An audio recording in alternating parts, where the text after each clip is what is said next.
আমি গোলাপ ভালোবাসি, না আমি চাই আমার বাগানটাতে অথবা ছাদটাতে আম গাছ দিয়ে ভরিয়ে দিতে। আর লিচু হলে তো কোনো কথাই নেই, লিচু আমার প্রিয়। হ্যালো শেরপুরবাসী, আসসালামু আলাইকুম। ঠিক আমার মতো যারা বিভিন্ন ফুল বা ফলের গাছ দিয়ে নিজের বাগান সাজাতে চান অথবা ছাদে বা বাড়ির আঙিনায় নিজের শখটা পূরণ করতে চান, তাদের জন্য কিন্তু আমার আজকের ব্লগ। প্রায় সময় আসলে আমরা ঠিক কোথায় গেলে এই ধরনের ফুল বা ফলের গাছ আমরা পাবো, সেই নার্সারিগুলো কোথায় সেগুলো আমরা অনেকেই জানি না। তো আপনাদেরকে সেই তথ্যগুলাই দেব এবং কি ধরনের গাছ আপনারা এই নার্সারিগুলোতে পাবেন এবং শেরপুরের কোথায় গেলে অ্যাভেলেবেল এরকম নার্সারি পাওয়া যায় তা নিয়েই সাজিয়েছি আমি আমার আজকের পুরো ভিডিও। আর আমার দেওয়া তথ্যগুলো যদি আপনার কোনো কাজে আসে তাহলে অবশ্যই শেয়ার দিবেন, জানিয়ে দিবেন আপনার। আর আমাকে উৎসাহ দেওয়ার জন্য অবশ্যই ভিডিওতে একটি লাইক বা কমেন্ট করে যাবেন। তো আর দেরি না করে চলুন মূল কথায় যাই। আপনারা যারা ফুল ভালোবাসেন, যারা বাগান করতে পছন্দ করেন, মনের এক কোণে একটু শখ পুষে রেখেছেন যে সুযোগ পেলে আপনি আপনার ছাদে অথবা ছোট্ট ব্যালকনিতে কিংবা বাড়ির আঙিনাটুকু সাজিয়ে দিতে চান আপনার প্রিয় কোনো ফুল বা ফলের গাছ দিয়ে। আর সেই তথ্য দেওয়ার জন্যই মূলত আজকের আমার এই ব্লগটি। এবং আমি আজকে হাজির হয়েছি শেরপুরের বয়রা পরানপুরে, যেখানে রয়েছে অনেক নার্সারি এবং অনেক ফুলের বাগান, যেখান থেকে আপনারা সংগ্রহ করতে পারবেন আপনার পছন্দের ফুল কিংবা ফল বা কাঠের গাছটি। আর ঠিক সেজন্য আমরা আজকে হাজির হয়েছি সিদ্দিক নার্সারিতে, যেখানে আপনি ফুল সহকারে ফল এবং কাঠের যে কোনো জাতের গাছ পেয়ে যাবেন ঠিক এখানে। আমরা এখন কথা বলবো এই সিদ্দিক নার্সারির মালিক আরিফ ভাইয়ের সাথে। আরিফ ভাইকে আমরা কিছু স্পেসিফিক প্রশ্ন করব। আচ্ছা আরিফ ভাই, আপনাদের এখানে কি জাতের এবং কি রকমের গাছ পাওয়া যায় সেটা আপনি আমাদেরকে একটু জানাবেন। প্রথমে আপনি আমাদেরকে বলেন যে এখানে কি ফুল গাছ পাওয়া যায়।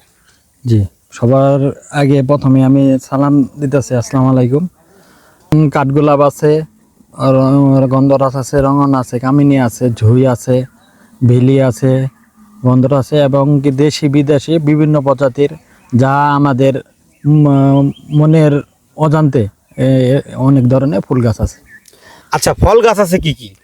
ফল দেশি বিদেশির মধ্যে আপনার দেশির মধ্যে আছে আম, লিচু, কমলা, মালটা, আঙ্গুর, পেয়ারা, সফেদা, মালটা। এই আরও বিদেশির মধ্যে রামবুটান, ডুরিয়ান, মালবেরি, ব্ল্যাকবেরি, কাজু বাদাম, পেস্তা বাদাম, বিভিন্ন রকমের। আচ্ছা, আর কাঠ গাছ? মেহগনি, একাশি, ইগুলেটার, সেগুন, করই, এসব। মোট কথা হচ্ছে যে আপনি ফুল ফল বা কাঠ যে গাছটাই আপনি বলবেন না কেন, আপনার ডিমান্ড অনুযায়ী ওনাদের সংগ্রহে যদি সেই গাছগুলো নাও থাকে ওনারা সংগ্রহ করে দেবেন। আর সবচেয়ে বড় বিষয় হচ্ছে নিশ্চয়তা দিচ্ছেন, যেটা যে আপনি যদি কোনো গাছ নিয়ে যাওয়ার পর আপনার মনে হয় যেভাবে আপনি চেয়েছিলেন ঠিক সেরকমটা নয়, আপনি কিন্তু সেটা ফেরত দিয়ে আবার পুনরায় নতুন গাছ নিয়ে যেতে পারবেন। ঠিক আছে, ধন্যবাদ আরিফ ভাইকে। আচ্ছা, আসসালামু আলাইকুম। আর শেরপুরের বয়রা পরানপুরে কিন্তু রয়েছে অনেক নার্সারি, সেখান থেকে কিন্তু আপনার অনেক অপশন রয়েছে।